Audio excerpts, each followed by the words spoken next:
Change is very daunting for people, but a slight turn that opens everything up. So it's a pivot, a small turn in your perspective that can change your entire perspective. Welcome back to another episode of the Todd Durkin Impact Show. Yes, this is Todd Durkin, and today you're in for a treat. Now, let me preface it by saying this. I believe in life, there's energy givers and energy suckers.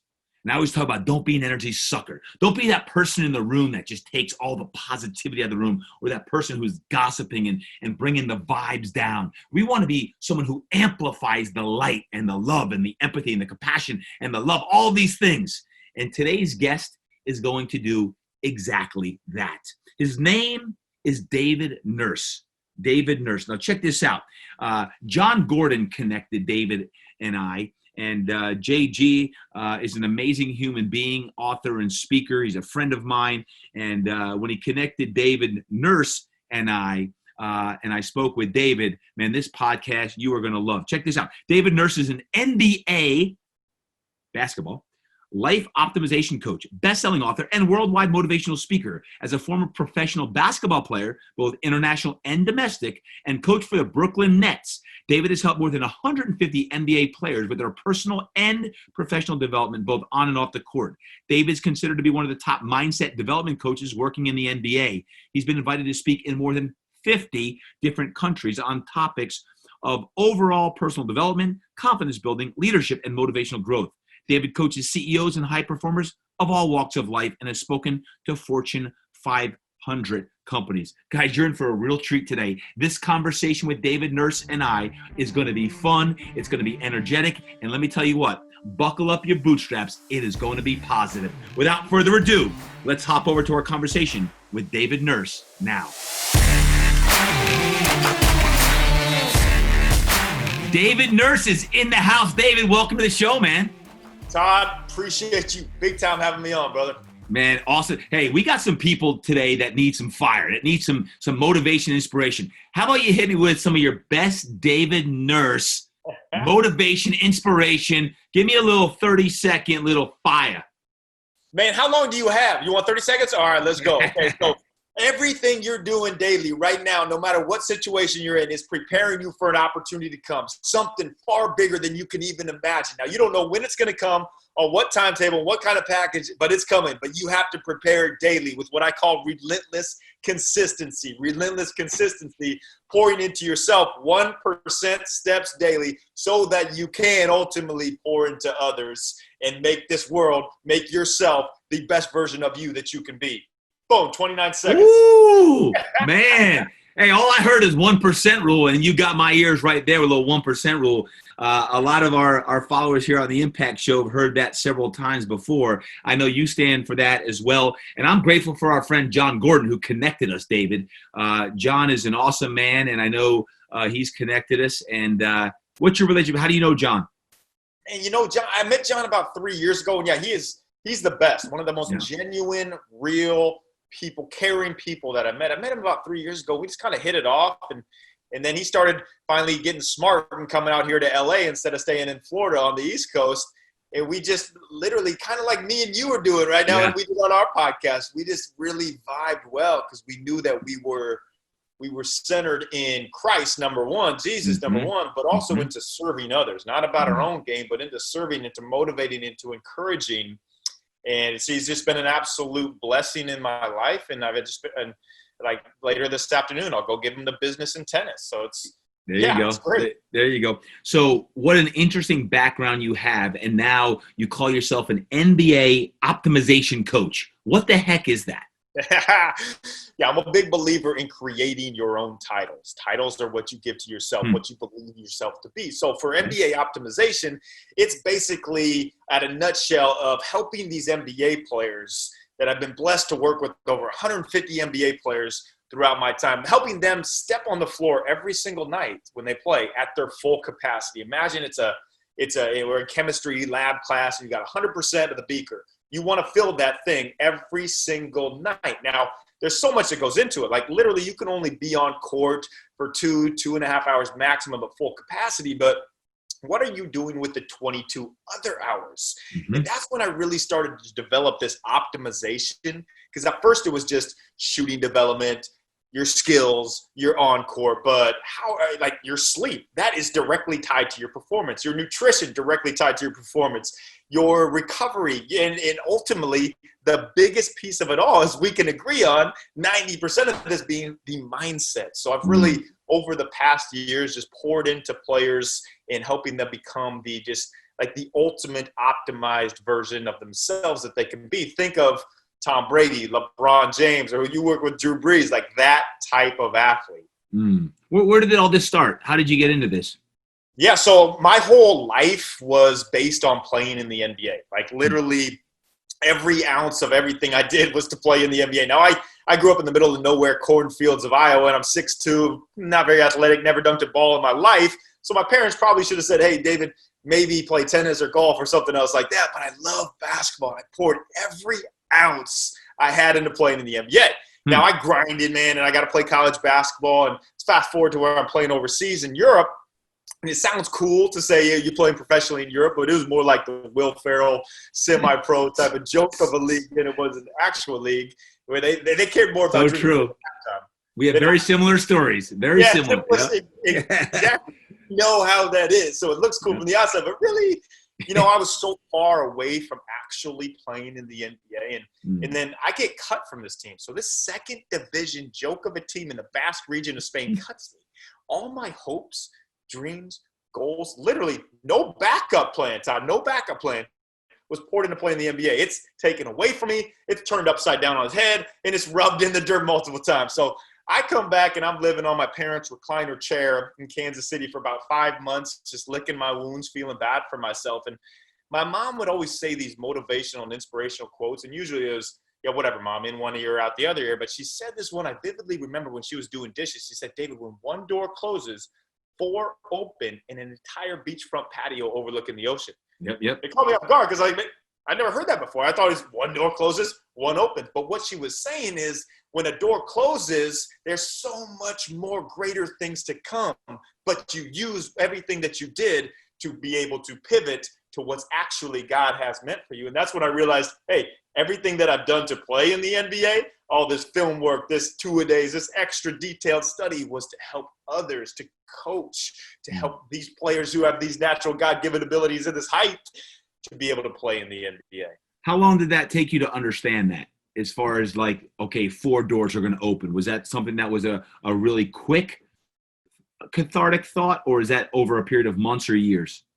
So it was a quick spark when she said that. I realized it, but it was over those 5 months of understanding, of feeling bad for myself and thinking my life was over because everything I put into what I wanted my dream, my goal to be was taken away from me. So it was a quick spark, but due to this long time. Now, it didn't happen overnight, man. And it was like literally from that day, I decided I was going to become the best NBA shooting coach there was. So first off, I had to figure out, okay, now I want to be the best at this. There's someone that's already been there. Who is this?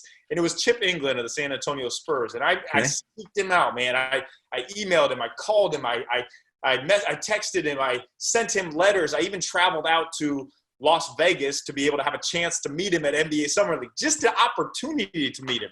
And he saw all that I've been putting into this, and he respected that, and he took me under his wing. He kind of helped me along my way. So I seeked out the best of the best and tried to make him my mentor.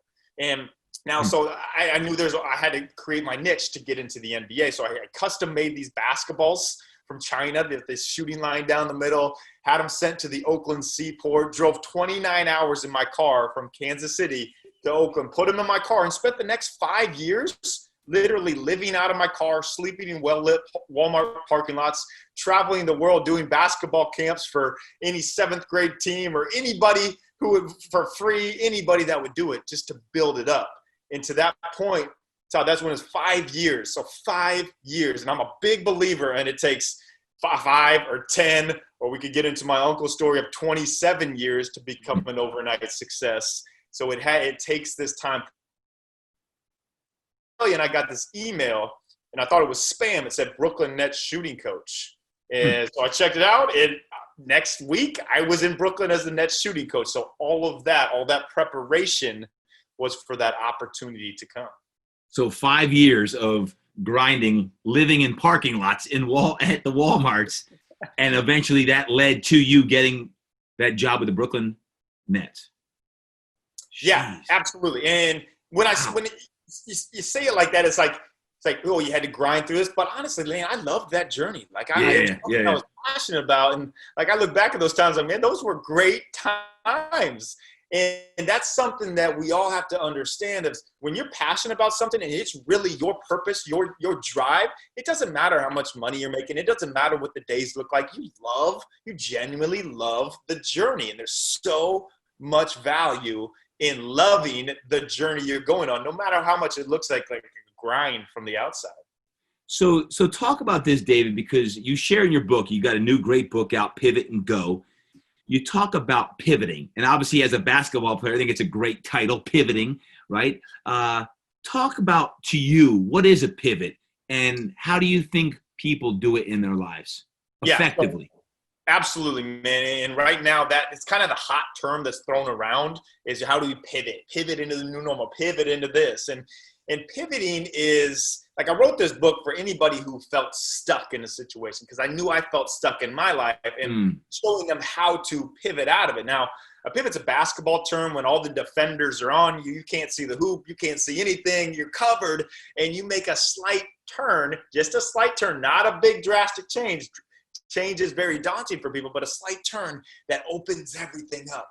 So it's a pivot, a small turn in your perspective that can change your entire perspective. And it's so important right now at this time because we see this situation as the woe is me or the what could have been, the what should have been. And we're just trying to get through this. We're just trying to survive this. Yeah. But honestly, we can come out of this thing so much better than we went in. We can pivot this crisis for an opportunity to thrive, thriving over surviving. And these are just these little mindset tricks and tips that can help you see these mindset pivots to change your entire perspective and basically your trajectory on what your success is. And we can get more into that on redefining vocabulary and what actual success means, what actual failure means, and so much more. But yeah, let's talk about this for a second. I want to talk about, because to me, pivot also means change.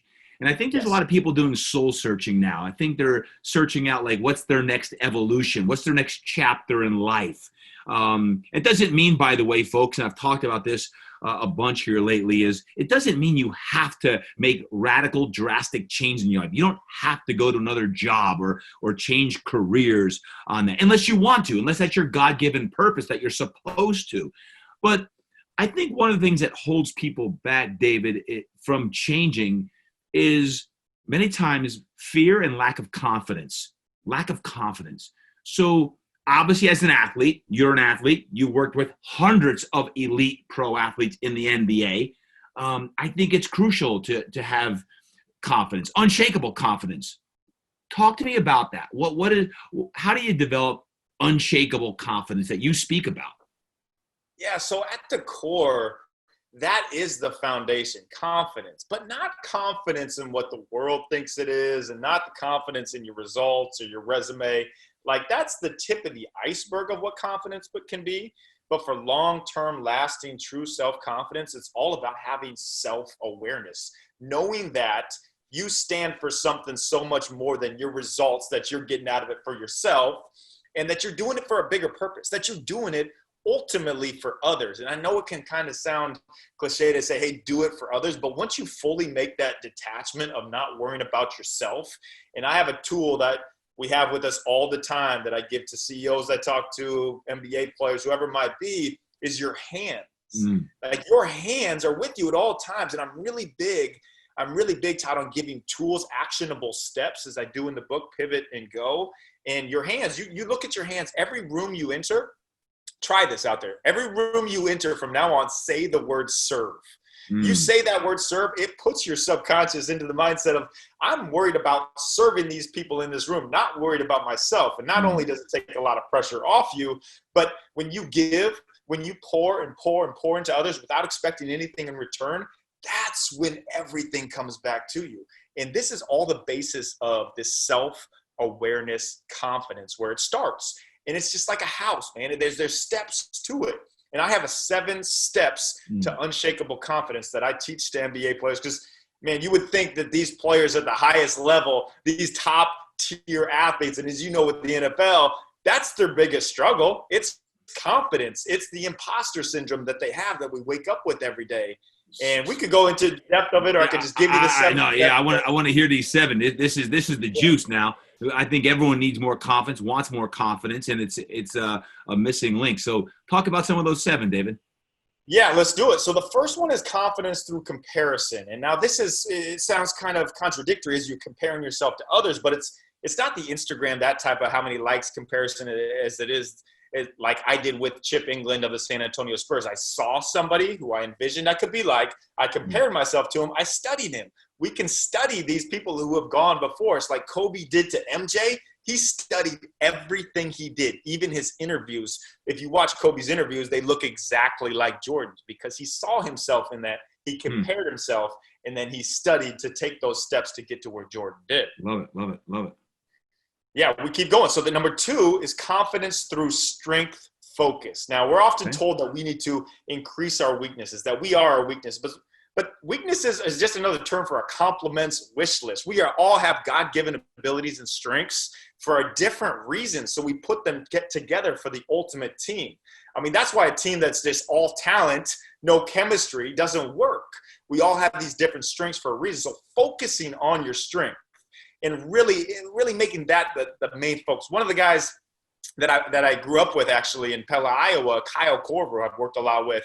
He literally can just shoot the basketball, but he does it at such a high level that he's had a career now. He's 39 years old, still playing in the NBA. But if he would have focused on how do I increase my dribbling, how do I increase my defense, how do I increase all these other type of things, he wouldn't have been in the NBA. Because if you're good at everything at all levels, you're probably not playing in the NBA. But if you're great at one thing, you can have a long career. And there's a lot of power in understanding you have a strength. Yeah. I love that one right there. I love that right there. There's a guy I used to train. His name is Justin Peel. Justin was a tight end for the Chargers and the Dolphins. He's now coaching with the Eagles. And I can never forget this conversation I had after one of the games. He said, TD, why is it I had 52 offensive plays, I had 2 negatives, and my mind can't get off the negative, those 2 minuses. I'm like, Justin, you had 50 positive plays. You had 50 great plays. I think human nature takes you to where you're weakest or where you got to spend all your time. And your point to number 2 in confidence through strength focus is find out where you're great, visualize that success, create that mental highlight reel of what you're doing well, see it, replicate the success, and don't let the failures or the negatives pull you down. I love that one. Confidence through strength focus, man. Well, you just hit number 4 in my steps is confidence through creating your own personal highlight reel, which is so powerful visually and mentally to be able to do. But before that, let's jump back to something you're also talking about as well, in that with Justin is confidence through redefining vocabulary and focusing on the process. So when I start working with an NBA player, I'll ask them like, hey, when was your biggest shooting slump? And now I'll see their body language kind of crumble, and they'll be like, I had this game, I just missed 10 shots, I couldn't make a thing. And so then I'll ask them, hey, when was your biggest shooting hippopotamus? And they'll look at me like, David, what are you talking about? You're crazy.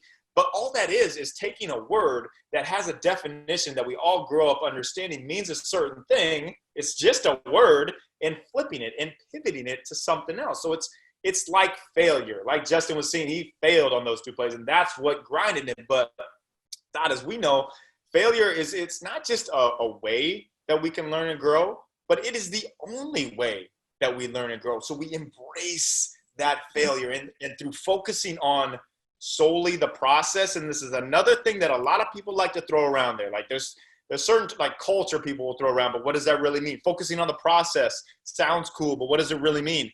Literally with my NBA players, we don't look at stats. We don't look at points per game, shooting percentages, nothing. We know where their highest level shots are. Like one of my players for the Raptors, he played amazing this year. And we just focused on getting to his 2 top shots every single time, catch and shoot 3 and downhill transition at the rim. there was a span in these playoffs of like 10 games straight where he got only those shots, and he was really succeeding because he wasn't worried about the results, but he was solely focused on the process. I like that. Number 3, redefine the vocabulary and focus on the process. 4, you said, is what? Is the confidence through creating your own personal highlight reel. And so we know with athletes, they're going to look at their games where they were just absolutely killing it. And I have my NBA players watch it their own highlight reel, 2 to 3 minutes every morning when they wake up, right before they step on the floor for practice, and right before they step on the floor for the game. So it's just continuing to build in your mind, in your subconscious. This is who you are, not this person that the world might be saying is a failure or the imposter syndrome, because we have on average 50,000 self-talk thoughts a day. 50,000 self-talk thoughts. 80% of those are negative. So that's 40,000 self-talk thoughts per day floating through our head that are negative. We can pivot that to make it 80% positive. And it's done through knowing that, hey, you have done this before. You've created, you have performed at this level before. You can do it again. That is you. And so for anybody out there, whether it's a sales call or a business meeting or a talk you're giving, or you just had that day where you crushed it as a mom. You made this amazing dinner. Your kid got this killer report card. You can repeat this. You can replay these days, these moments in your mind and be very specific about it. Be very detailed so you become living in this highlight reel constantly. It sounds like you've read the Get Your Mind Right book, because chapter 1, I talk about all those stats about how many thoughts we have in a day and how do we rewire the brain. So it is eerie how similar our paths are. You're in the basketball world. I've been in the football world, David, but I like that confidence in our own personal highlight reel. Hey, do you think that this is applicable for high school athletes as it is pros? Man, for sure. I think it's almost even more applicable because as high school, we are so driven by what others think of us, what expectations we have to be living up to. Yep. And I keep saying this imposter syndrome, but it's it is so real. With the tool that I was talking about with our hands. So every morning, I call it the foggy mirror. It's a chapter in the book. It's every morning we wake up with a foggy mirror. Now, this is the self-doubt that we have in ourselves, the imposter syndrome, but we have the choice to either let that mirror stay foggy and cloud up our day and who we are, or we can take our hands and actually make this visual step where we just wipe the mirror clean. Kind of like the power pose, you probably heard that, where you put yourself in a power pose and you feel more powerful. Absolutely. So you see this motion with your hands wiping away the foggy mirror, understanding that all this self-doubt, it's gone. You can live in this personal highlight reel that you are. I still do this, man. I do this every morning when I wake up. It's the first, I walk by my mirror and I'll wipe it clean. What's number 5? Number 5 is confidence through pouring into others. And this is like the epitome of my favorite player growing up, who I compared myself with, was Steve Nash. Now, he ended up having a better career, 2-time NBA All-Star and everything. But one thing he did is he led the NBA in high fives given per game. Yeah, they keep those stats. High fives per game. I did not know that. Hey, check this out. 239 high fives a game. That's a ton of high fives. Yeah, but everybody that I've talked to that's played with him has said he's the best teammate they've ever played with, because he is just encouraging. He's positively motivating. He's putting people in the best situations. He's high-fiving left and right, and he's taking this pressure off himself, like we talked with the service hands, and he's thinking, how can I pour into others? So not only does it make you feel, it give you more joy when you see others succeed of who you poured into, but it also gives you a ton of confidence in who you are, knowing that it's not about you. It's about literally what I can do with these gifts that I have, God-given gifts, to serve others. I love it. Number 6. Number 6 is confidence through choose your second or your cue word. So I do this both with NBA players. A cue word is a word that you'll say that'll trigger your mind to bring you back to level playing field. So when the storm's going crazy, you're going through so much adversity, you have this word that you say, and it kicks your mind back into, it's okay, I'm all right, things are going to be okay. Everything that I have gotten through to this moment in my life, I have gotten through. I'm going to get through this again. And it's like the movie, if you've seen the movie Inception, where they have that top that spins, and every time they see it, boom, it kicks them into that level. Same thing. So all my NBA players, people that I work with, choose a word.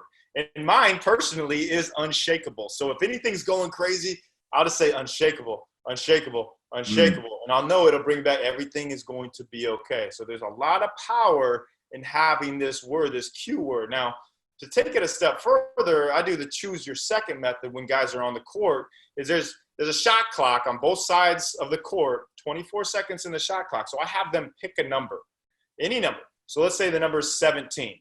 So now they know that number is 17. They know when they see that, it's going to kick them back into this highlight reel, this confidence. Everything we built on so far kicks them back into that mode. So no matter what's going on in the game, they can see the shot clock at all times, and boom, they're right back into it.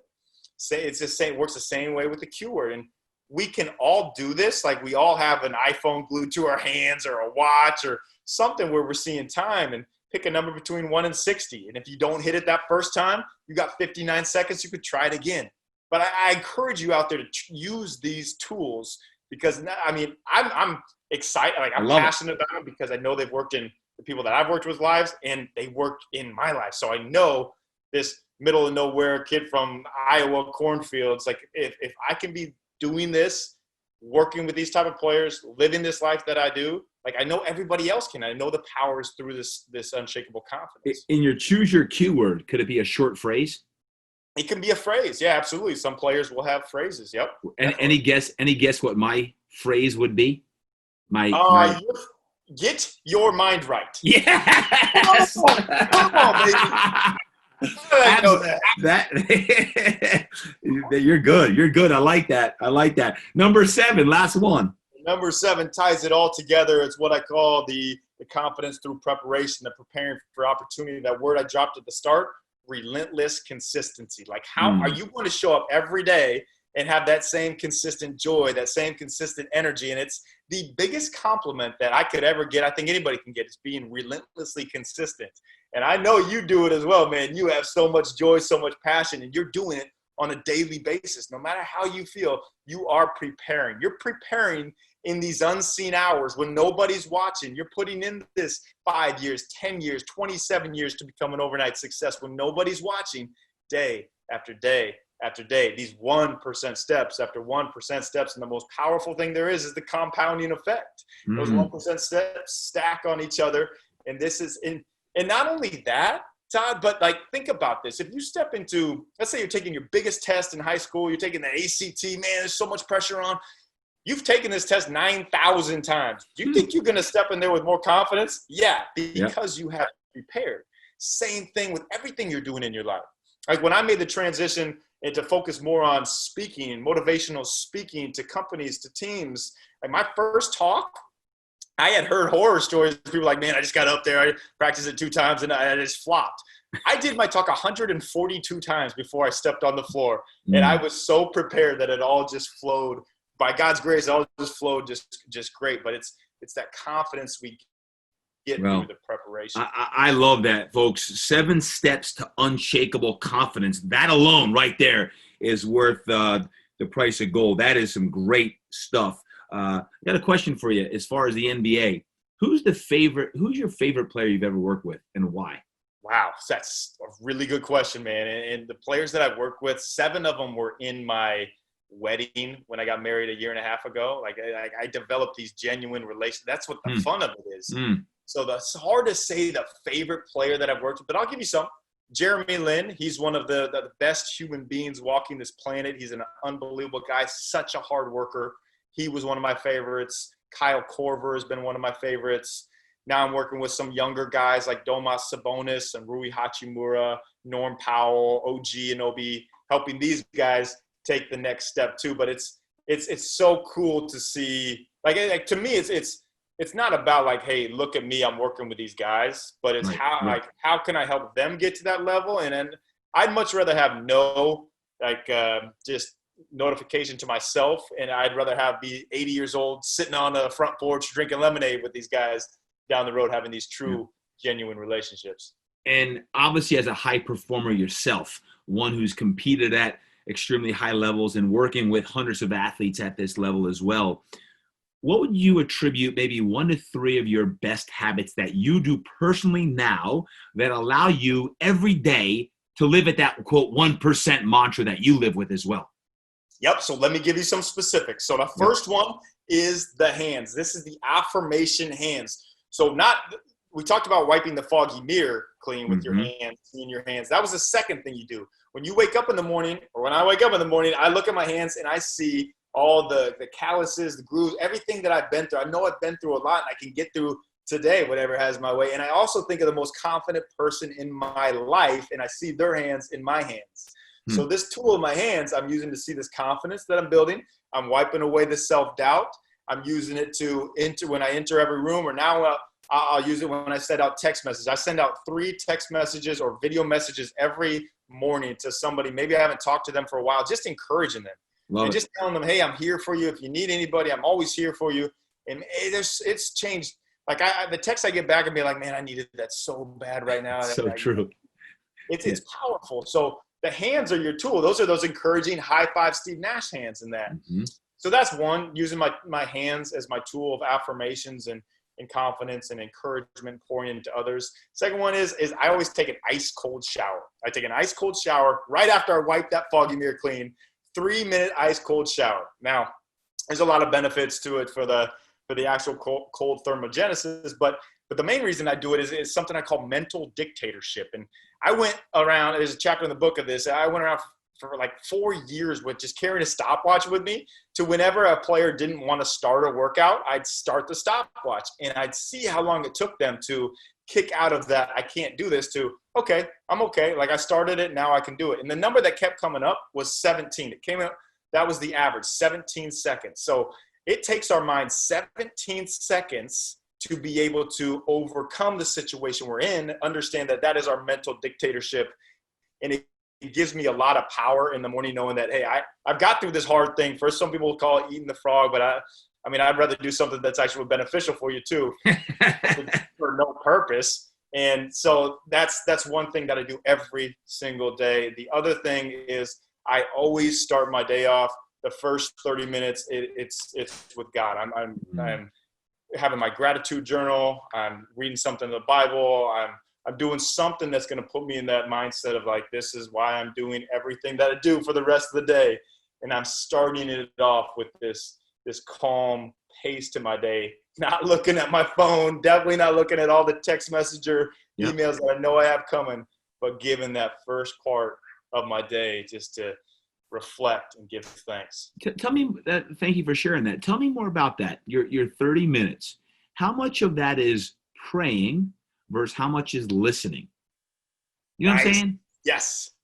That's a great question. So I'll break down the 30 minutes. The first 10 of it is when I'm making coffee and I'm listening to praise music. So I'm whatever my favorite praise songs are at the time. The next 5 minutes after that, when I have my coffee, it's just me sitting there in quiet, just not having any thought, just sitting there in quiet. And there's a lot of times that it'll be like 3 minutes and I'll be like, man, it's just got to be 5 minutes by now. Like sit there for 5 minutes in the quiet.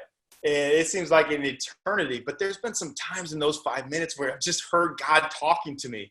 And by cutting out this noise and all this clutter in my life, like I've been able to just sit there and let it soak in. So that 5 minutes is probably the most powerful of the entire 30 minutes. And then for the next 15 minutes, I'll have some type of thing I'm reading through in the Bible with. I've got friends in the NBA who we have these Zoom Bible studies, and we'll go through these different chapters on people in the Bible and kind of just really break them down. So it's something I'm excited about there. And then I'll journal what my joys were from the day before, what I'm looking forward to, what area can I keep working on, and then I'll write out the names of everybody I'm praying for. So that's the breakdown of the 30 minutes. So in your quiet time now, that 5 minutes, you said that's the most profound, most likely of the 30. What are the whispers that you're hearing these days? What's God saying to you? Trust. He's saying constantly, trust, be patient. I'm not very patient. Like I want things to happen now. Like I want to, I'm just a do. And it's probably telling why that 5 minutes is really tough for me to do. He's just saying, slow down, trust. A friend told me this after when my book came out and I wanted to keep doing better and better. Like I was like, man, it's got to be a New York Times bestseller right off the bat. Like I have to have this to happen. He's like, David, just understand that it might take you a whole lifetime to open the door that it'll take God one day. So just trust that he has you in the palm of his hands. And so just, man, slowing down and just ultimate trust, really. Guys, it's called Pivot and Go. Pivot and Go. As far as pivot and go for you, David, what's your next pivot? Do you have a pivot coming up that you'd like to share? Yeah, so I don't know if it's going to be a complete pivot, but I have been pivoting over time to be more of encourager, a motivational teacher, speaker, continue to write books. And we talk about John Gordon, like literally, I want to do be what John Gordon is. I want to be the Tony Robbins, John Gordon, Tim Grover mix, where we have all these different mixes together. So I speak this into existence, and I will, I'll tell everybody, like, this is what I'm going to do. Now, there might come some time when 4 years, 5 years down the road where something pivots me into a different direction, and I'll be open to that, knowing that everything that I'm doing now through this time leading me to be this Tony Robbins, John Gordon, Tim Grover might be for something else, but I know that, hey, God has this plan for me. Okay, good. And why should someone read the book Pivot and Go? Tell me more about the book. Yeah, so the book Pivot and Go is about making mindset pivots, those small turns in your perspective that can change your entire perspective. Okay. And like this time, we all feel stuck to some extent, whether you're staying home and you got to homeschool your kids, there's some type of thing you feel stuck in. And this book gives you actionable tools. At the end of each chapter, there's a blueprint action plan. I'm really big, man, on the hows. Like, I love people talking about the whys, the purpose, Simon Sinek's, everything like that. But, like, cool. But give me some hows. Give me some tools to actually do this. And that's what I'm really, like, I've been getting a lot of really good feedback from the book. It's kind of twofold. People be like, David, man, I didn't know you had this in you. So I don't know if it's a backhanded compliment or not, but they really love the tools that it gives to take these steps. And it's based on 29 days. 28 days being the generally accepted term for how long it takes to build a habit. Mm-hmm. And I love habits. I love habits, but I want to make that habit, that day 29, my choice to make it a lifestyle, a rhythm. You know, that's like when you have that song and you're just in that nice rhythm, like that's how life can be all the time. We build these habits, these 28 days, day 29 is your choice to make it a lifestyle. So honestly, there's so many things in there that can give you impact in your life. And if you just take one thing away from it, that's a win. Why not give it a shot? Well, no doubt. I can't wait to dive into this as well. Folks, this is my first day meeting David, and I absolutely love everything about his energy, positivity, mindset. And man, I appreciate you reaching out weeks ago and saying, TD, Gordon hooked us on up. We gotta connect on the podcast. So I appreciate you because I love what you stand for, man. Everything from the top on down. Man, I can't say it enough about you. Like, it is iron sharpens iron, and just getting to meet you today, like, I feel like we are kindred souls in so many levels. Me, you, John, like we got to put something together, man. We'd have a lot of energy and positivity bouncing off of us. So tell me this. This is the Impact Show. I love the word impact. It's about legacy. Impact is legacy. Legacy spans a whole lifetime. So it's sometimes a daunting thought to think about legacy. But what is it that moves your soul every day? What is your purpose? What gets you up and gets you fired up? I know at the core that when I can encourage somebody and I can see somebody excited in their life and their passion and seeing actually having true joy in their life, like when I see that happen, it doesn't matter who it is, an NBA player, a kid, whoever it is, like that's what fires me up. And I know that I've been given this platform to be able to share that with others. I know that I've gone through these life experiences to be able to share that with others, to be able to pour into others. So it just like, it juices me up in terms of, man, like I love the competition of it. And as an athlete, I love competition and growing something, but it's more so on like the legacy of, did he pour into others? Did he change one life that could possibly change millions of others in that compounding effect? Love it. Love it. David, can you please provide everyone where they can find you, why they should follow you? Where's all your social media handles? Drop some of your information here. Yeah, absolutely. So social media is David Nurse NBA on Instagram and Twitter. Website, davidnurse.com. We'll have an email list of the 1%er newsletter that sends out 1% steps weekly, which is really cool. I like Pivot and Go, the book. found anywhere books are found. My podcast, the 1% Podcast, which you will be coming on very soon to knock everybody's socks off. And yeah, that's primarily it, really. Yeah. Well, man, thank you so much for everything that you're doing. And I can't wait to dive into Pivot and Go, because everything you've built your life on, from you playing overseas, you getting cut and released, all which was a blessing, which now has allowed you to work with thousands of athletes, thousands of people, into a book that's going to impact many people globally. I just want to say thank you for what you're doing, and keep up the great work, man. Todd, man, you're an absolute legend. It's an honor and a blessing to be able to be on this podcast with you.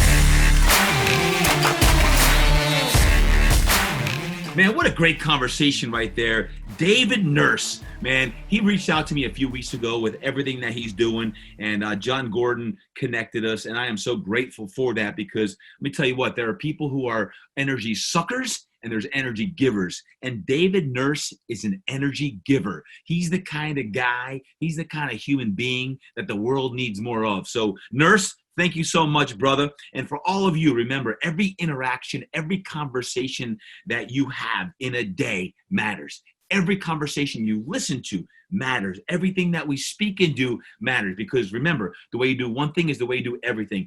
Thank you so much for listening to today's episode.